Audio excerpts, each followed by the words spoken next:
Your mothers have dressed you very peculiarly today.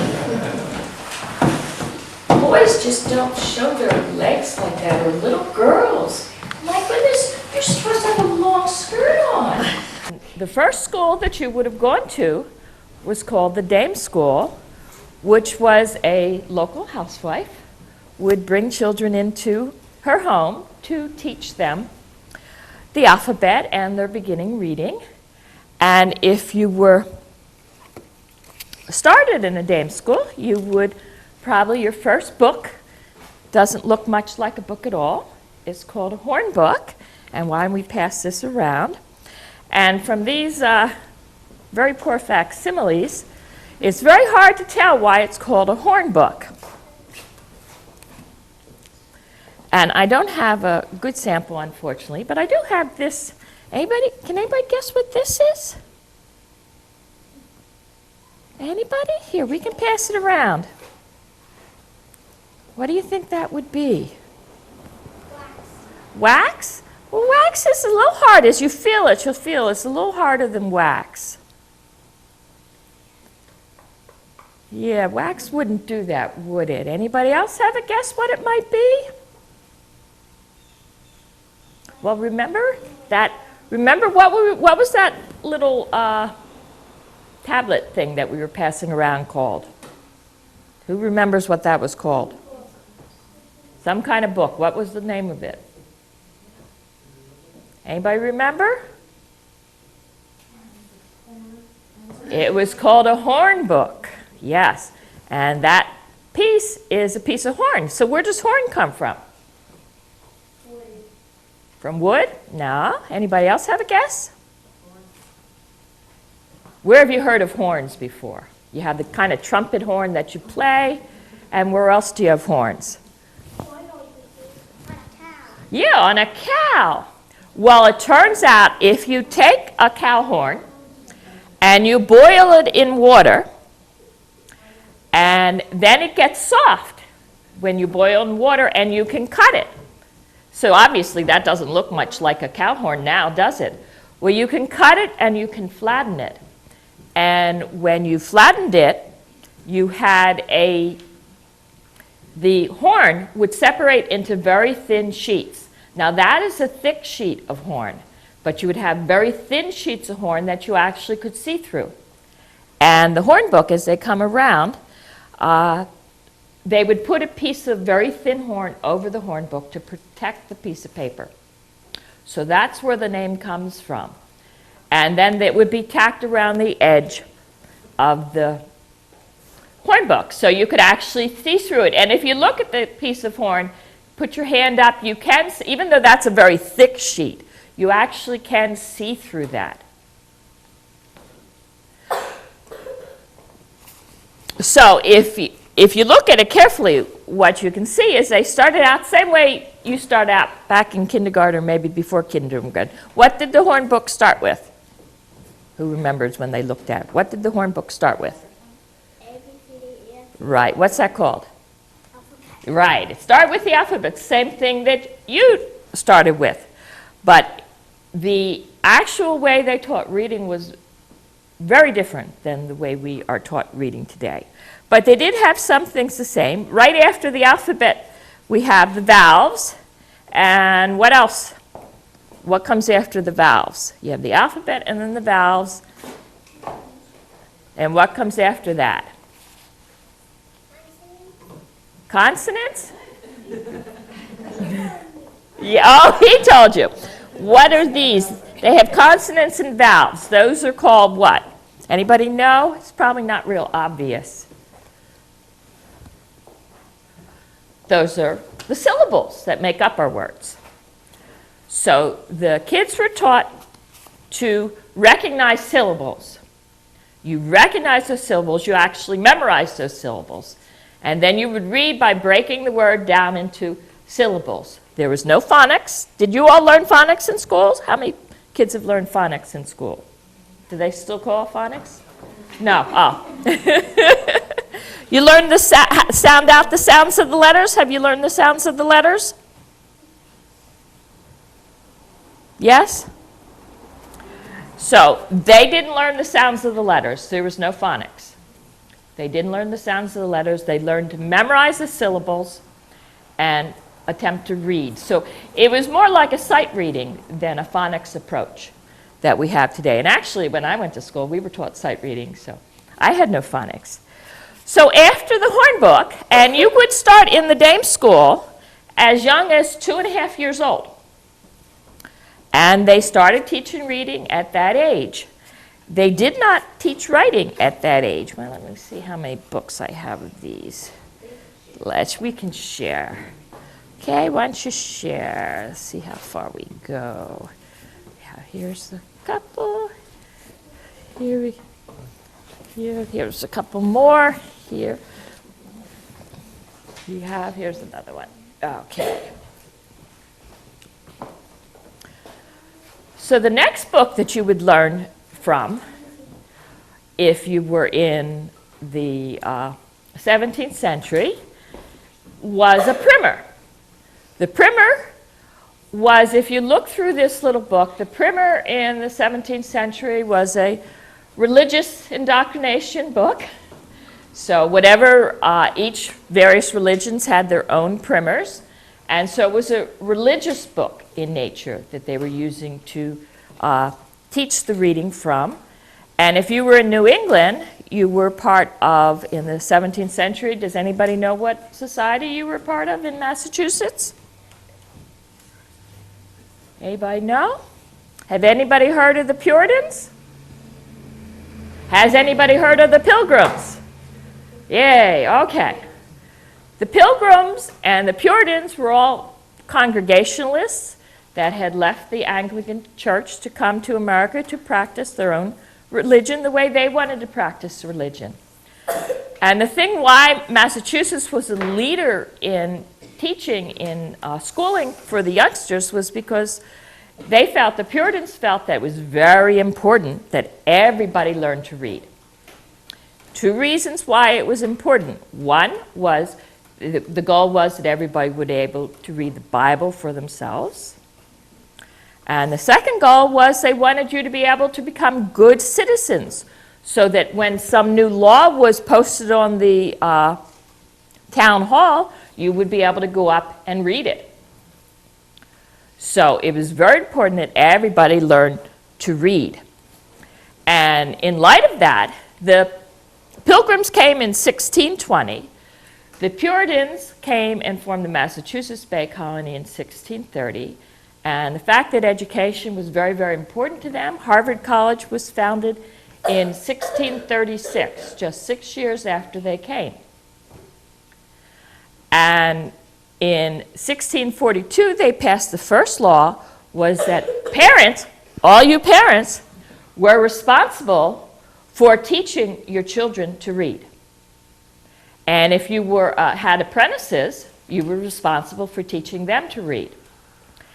And evidently that was not super successful. After all, it was you were in a wilderness, right? And you were trying to carve a living out of this wilderness. So in 1647, they passed a law requiring every town of 50 or more families to start a school. So they came in 1630, and by 1647, they were starting schools. And if you had 100 families, you were supposed to start a grammar school. And the grammar school was to teach Latin and Greek so that you could go on to Harvard College. And Harvard College in the very early days was primarily to teach ministers, because they were concerned that they would not have ministers coming over from England to work with them. So it was a very religious-based society, and these little books were called primers. And this primer, which you have facsimiles of that you've been looking at, is called the New England Primer. It actually wasn't published till the end of the 17th century, but it was published throughout the 18th century. It was one of the most successful books of the period. They estimate that maybe 3 million copies of this book. So did you look through it? How many people looked through it? Were you able to read it? It's very hard to read. But the one thing that made these books unique was, you see the little pictures? Can everybody who has a copy of the book? What happened to you? Oh, you put them all up. Okay. Here, find the pictures.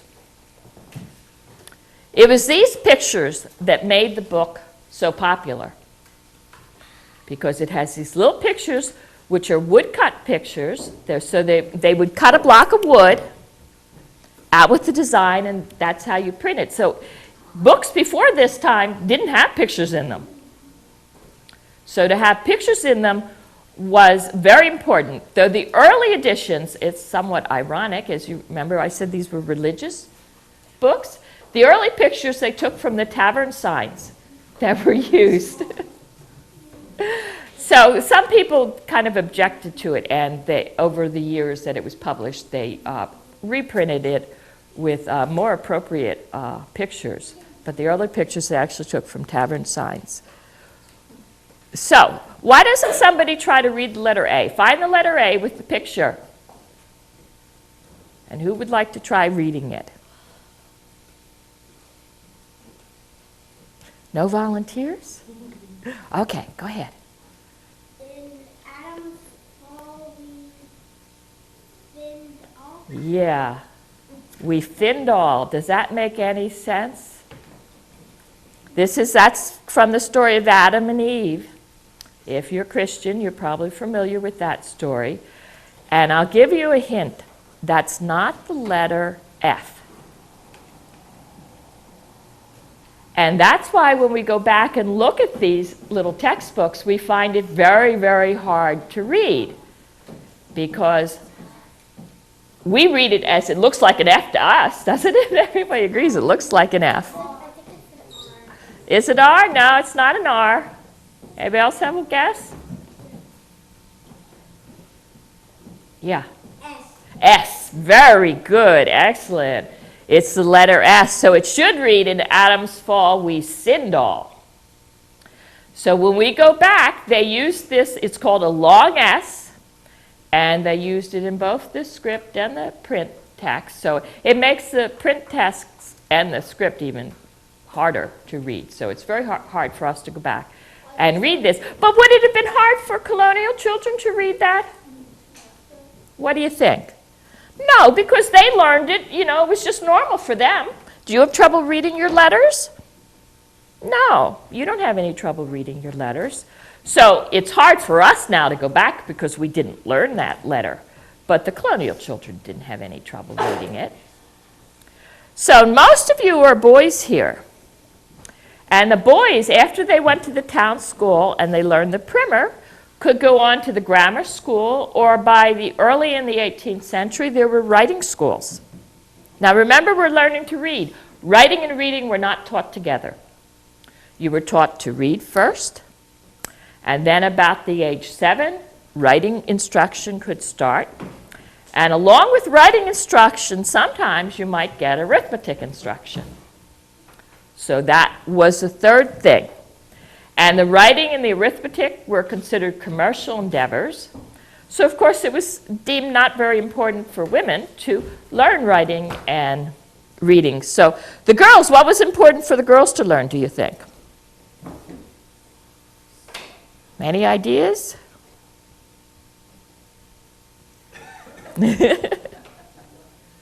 Well, the important skills for the girls were your domestic skills. So knitting and writing and how to run a household were the skills that were important in the 17th century for girls to learn. But the 18th century, we of course know that our country had the revolution, so that was a dramatic change and lots of changes. But there's lots of changes going on throughout society in the 18th century. The societies are becoming much more secular, and that, of course, carried down into the schools. And the big change in the reading, before in the 17th century, you learned the hornbook, the primer, then you would use the Psalter, which is the book of Psalms. You would then use the New Testament, and then the Bible.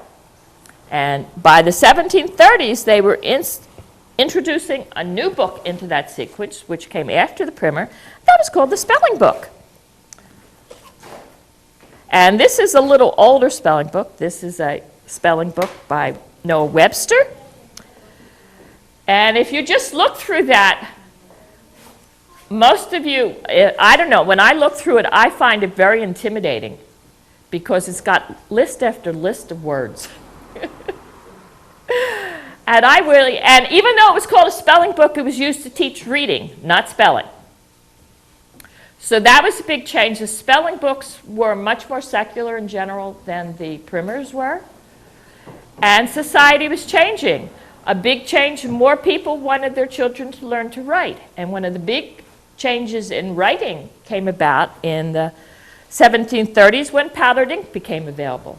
Before that, you had to make your own ink all the time. So you would have powdered ink, and this is a little packet of powder ink that I'll pass around. So it's just like today, right? I mean, we like our modern conveniences. Well, this was a modern convenience of the 18th century, powdered ink. So that all you had to do was add water. You didn't have to go like I have here, some walnut ink. You didn't have to go take your walnuts and boil them and do all the good things that you need to make walnut ink. You could just add water, and you had powdered ink. So if you read the advertisements, there's a big upsurge in advertisements for paper and ink and quills and all that kind of thing. So you can track this as it rises. Also a big change was that as the society became more secular, they also wanted, the middle class wanted to have all the things that the upper class had.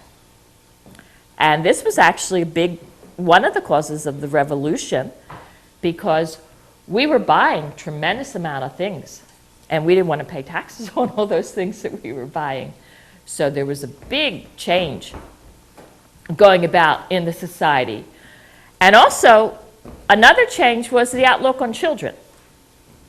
Children were not viewed now as, they were now viewed as blank slates, and that we wanted to fill them up with things. And there also a change was we wanted to start doing books for children, for their amusement, not just trying to teach them to be good citizens, just books for their amusement. And anybody ever heard the expression goody two-shoes? No, they don't use that one anymore. Little Miss Goody Two-Shoes was a book that was published, I think, in the 1750s. And it did not have the connotation that it has today. It was one of these increased books that was actually a storybook for children. It was a storybook that was written for children. So there was a big change. And also, girls now had a bigger access to increased education. In I think it was 47, Virginia passed a law requiring girls to be taught writing. Massachusetts passed it in, I think, the 1760s sometime. So now girls had a greater access to writing. So, but it would still be the same sequence. You learn to read, then you learn to write. And so we have some projects here for you today. We have some horn books that you can make if you'd like. You could try out writing with a quill pen. You like to try that. And we also have some kind of fun things that were called Rebus Puzzles, which they still do today. Has anybody done a Rebus puzzle? How about a picture puzzle? Picture word puzzle, yeah, that's what they call them in school today. So we have some Rebus Puzzles, and there's some stacks over there if you want to. And I also have up here some facsimiles of some other books and things. And from the 19th century, there was a big change in writing, which is what this schoolhouse was opened in 1825. And so it was a 19th century schoolhouse. And from the 18th century to the 19th century, again, there was a big change in how you learned to read and write. So we have some 19th century school books in the back there for you to look at. Okay, any questions? This operated from 1825 to, Ralph? 1903.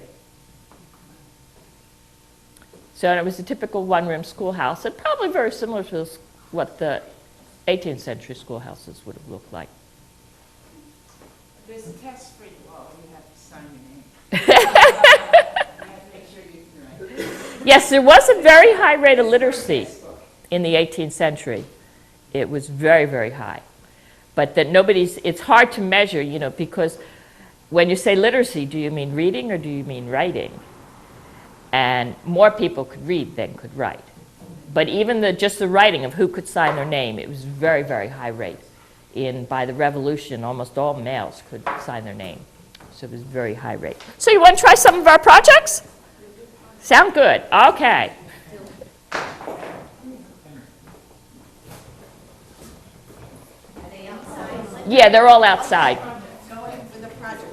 Now get some pictures.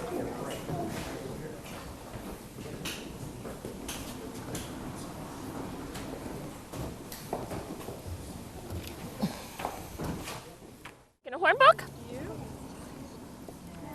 Right here. Let's see. Right here. Okay, who wants which hand? I want that hand. So all you have to do is, can you cut out the two pictures? Well, does it really have meaning? Yeah, does it really have meaning? That's the way they were when they Those are colonial scissors, yeah. That's the only pair of colonial scissors I have here. Try this. All right, we're going to get you guys with your quilt. This table is mostly about education, which was very important in Massachusetts. The Puritans came in 1630 and they founded Harvard College in 1636 because they wanted to make sure that they had ministers for in the future.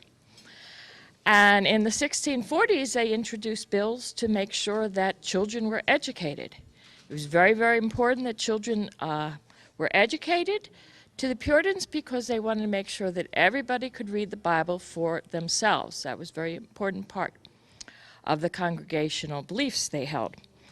So the earliest school that most children would go to would be called dame school, and that would be a New England housewife who would invite children into the home and to teach them their letters and maybe some reading. Girls would tend to go to the dame school much longer and stay there, and boys would probably leave earlier to go to the town school. The first book, this is a facsimile, not a very good one, of what's called a horn book. And you can't tell why it's called a horn book because it's missing the thing that gave it its name. And what you would have is a piece of horn if you boil horn from a cow, and it gets soft, and then you can split it, take out the inside, split it, and make it flat, and it separates into sheets. And these sheets are very thin, and you can see through them, so you can put a piece of horn over the paper to protect it. So this has the alphabet on it, some syllables, and the Lord's Prayer, because they wanted something that all the children would know. So they started with that. Then if the children were lucky, they would go to the town school, and by the time in Stow, the girls were getting, by the time around the Revolution, the girls were getting 6 months of education, and the boys were getting 6 months of education separately. So 6 months for the girls, and then the other 6 months, the boys would go. And the big book during the 18th century, especially in New England, was called the New England Primer. And it was very popular. I think millions of copies of this book was used for over 100 years. And again, it has the same things, the alphabet, but what made this book a standout is it had pictures in it. Now, if you actually look at these pictures, they're not really that great by our standards, but people didn't put pictures in books. So to put pictures in books was really something for these kids to see. So that was really very exciting to have pictures in the book. So that's one of the reasons why it was such a popular little book. Today we couldn't use this book in our public schools because all the reading texts in here are religious in nature. But in Puritan Massachusetts, up until the second half of the 18th century, almost everybody was of the same religion, so there really wasn't a problem. The girls, as I said, the girls did not get as much education as the boys. They felt that what the girls needed to learn after they learned to read was the domestic skills. So far fewer girls would learn to write and learn more advanced skills than boys would. And they started in 1730s, copperplate engraving came in, and they were able to produce copybooks now. And these copybooks are, by our standards, really gorgeous. They have just wonderful printing in them, and the writing master would give a page to the children to work on, and they would copy it exactly as is. And they also, all the little lessons, they have moral lessons in here for the kids to copy, so very useful. But one of the things that people complained about was that they were teaching the kids 10, 11 different scripts. And they were saying, why do we need to learn all those scripts when they only need one to go into business to be able to write? So the scripts started dying out, and now we don't use very many scripts. And actually today, I guess the kids are lucky if they learn any cursive writing.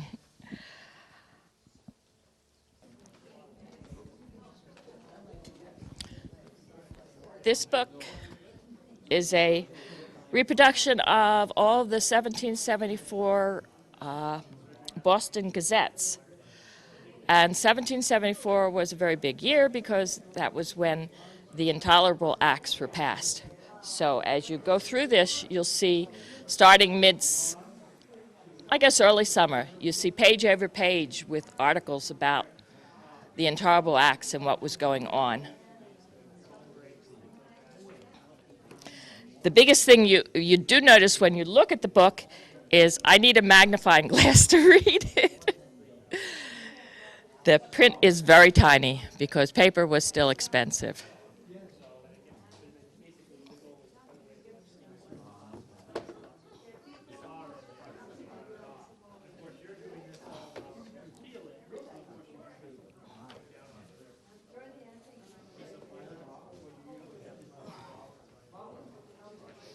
This is a book of graphics from the 18th century.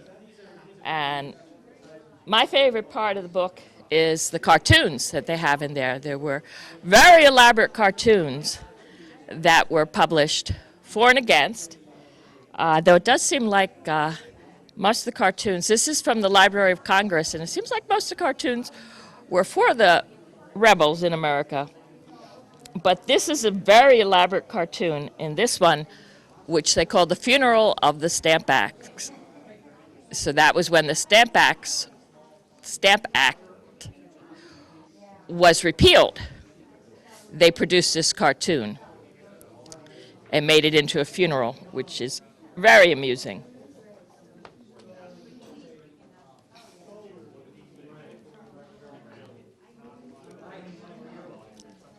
This little book is a reproduction of the Art of Cookery by Hannah Glass that went through several editions. It was supposed to be the most popular cookbook in 18th century America. And the Stow Minutemen have made many of the recipes in this cookbook. But we do follow her advice. We will make them to our own taste, which is what she recommends in her instructions for cooking.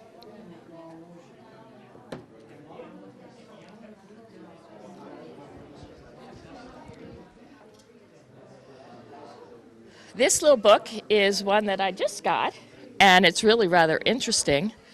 It's a copy of Hoyles' book of game instructions. So this went back to the 18th century. This is a facsimile of the book, and they have whist and quadrille, piquet, chess, backgammon, and several other games. So it gives the laws of several games, and it also gives you tips on betting on the games. So it's very interesting.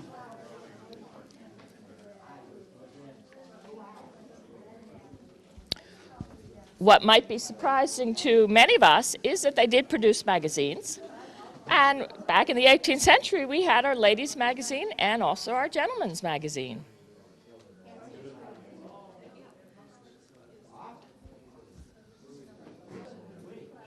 We also have reproductions of some things that were produced after the Battle of Lexington Concord. And this was the first-hand accounts of the battle. And you have Paul Revere. So this was the American side. And we also have the British side. Because, not surprisingly, they gave a different interpretation on the events than we did.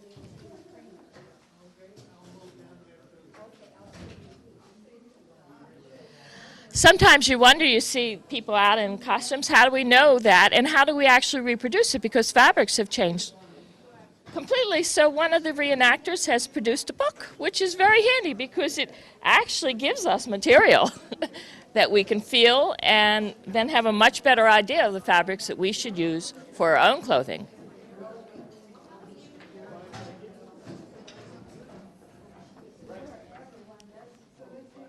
This is a map that Marilyn Savorsky, one of the Stow Historical Society members, used when she was teaching school and talking about some of these topics. And you notice if you look at it, the states didn't quite go as far as they do today. And that was one of the big issues that caused the revolution.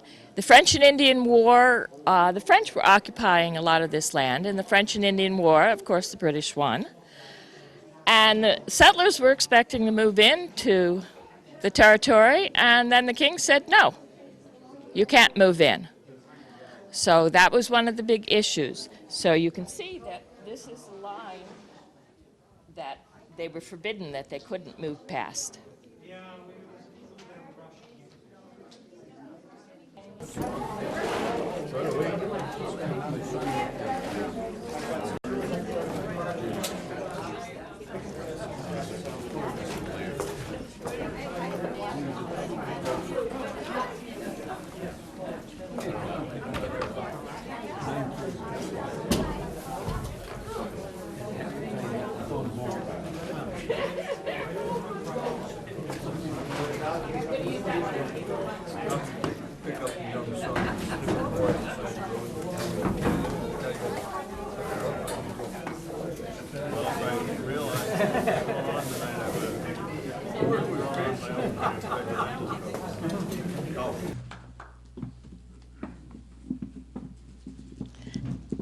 I just wanted to introduce you. There's quite a few other of the Stow Minutemen Company with us tonight, and some of them will be talking, and some are going to be playing music for you later. So we have right in the center of the middle table is Matt Branch, who grew up in Stow, and his next to him and his wife Becca,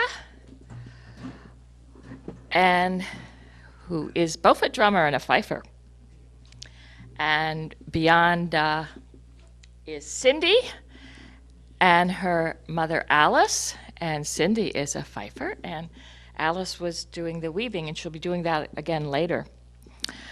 And over in the middle of the table we have Linda Chef, and if you didn't get a chance to see the bobbin lace over there, you want to stop and see it before you leave tonight, because it is absolutely fascinating, the bobbin lace. And let's see, over there we have Ryan, he's our lieutenant. And we have Debbie. Wave your hand, Debbie. And she's married to Arch. A couple more fifers. And where's Craig? Craig's in the back. And did I forget? Yeah. Oh, David. And his two kids. Except they didn't dress colonial, so. Who'd I forget? Anybody? Jeff. He's not dressed either. So Bob is going to talk now, and we felt that to understand the Minutemen, you really had to understand the world and what was going on to them. So Bob? How long have you been with the Stow Minutemen? Well, all of us, we joined in 1994, and I started playing fife right away, and so that's 18 years. Was that the first time you took up the fife? Yes, although when I was in high school, I played the clarinet. My sister played flute, so I could get a sound out of the fife. The fife and the flute are very similar, and so once once you get a sound out of it, it's just a matter of learning the fingering. And so I was able to pick it up within a few months, and we were playing, and we were marching in parades by April that year. And Joanna was just a little tight, and she was kind of a little mascot. But then a year later, she started learning the drum, and very quickly picked that up. And it's a great event to do. It's a great company to be part of as a family, because we end up being on equals.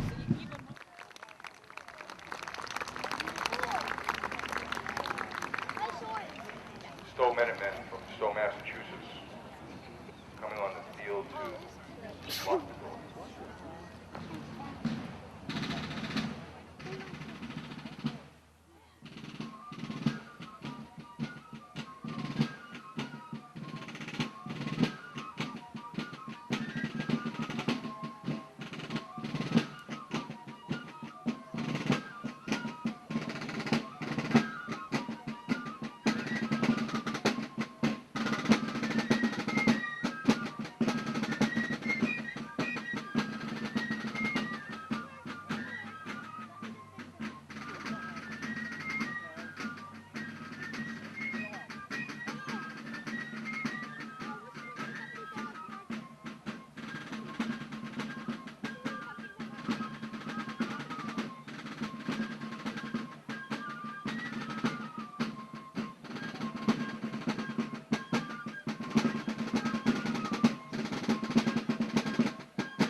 summer she'll be moving. You allow that? Moving to Michigan State University, where she will be entering the college of veterinary medicine. Today's muster will be her last one for many years. Right? I hope that's a mistake. And you'll miss her very much. We'd like Joanna Brench to come forward and accept this year's muster ribbon. We presented by Joanna Silver, William County.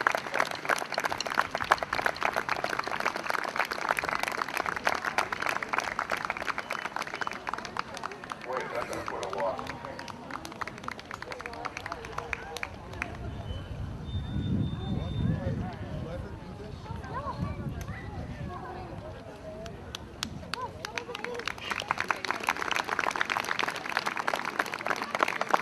So, men and fifes and drums would also like to invite anybody who's interested in playing fife and drum to come and join them.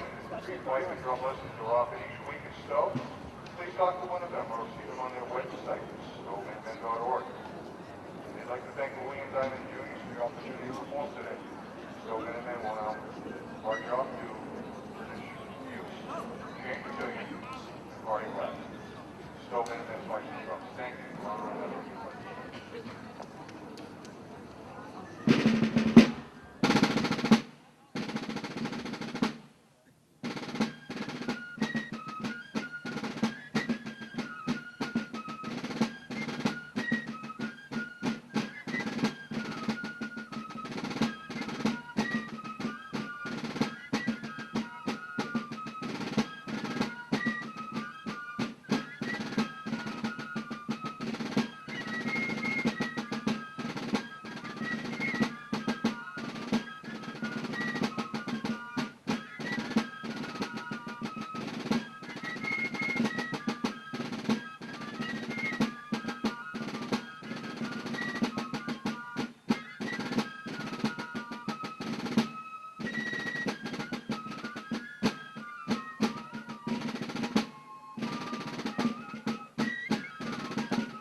And now coming on the field, the Stow Minutemen Fifes and Drums, under the leadership of Captain Bob Stokes with Fife Sergeant Bonnie Brench and Drum Sergeant Jeff Stokes. The Stow Minutemen will march onto the field with Hot Stuff, a song written by Donna Summer in 1970. They should leave the jokes to me, but okay. It was written by Ned Botwood in the 1750s. Ladies and gentlemen, the Stow Minutemen Fifes and Drums.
like the Donna Summer better.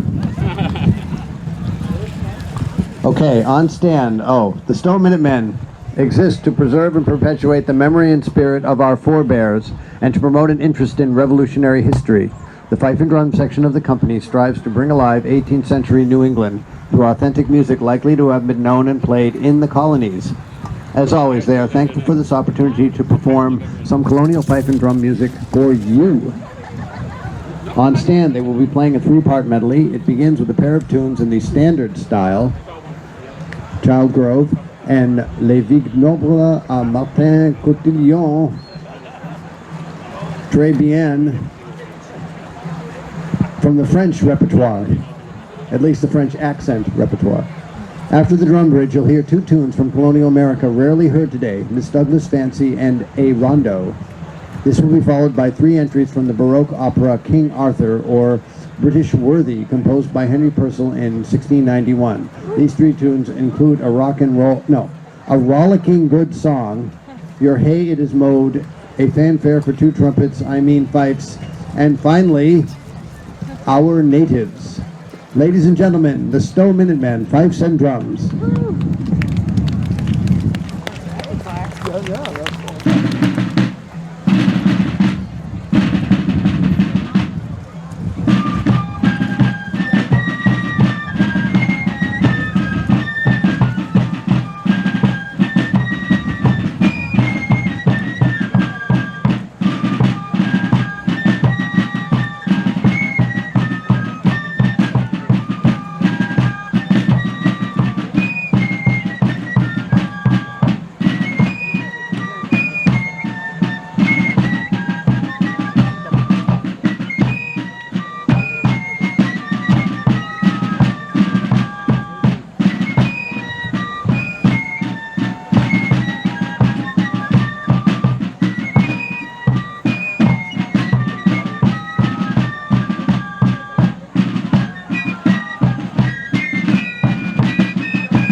Now Stow will wait for its fifes to cool down while Deirdre presents the ribbon.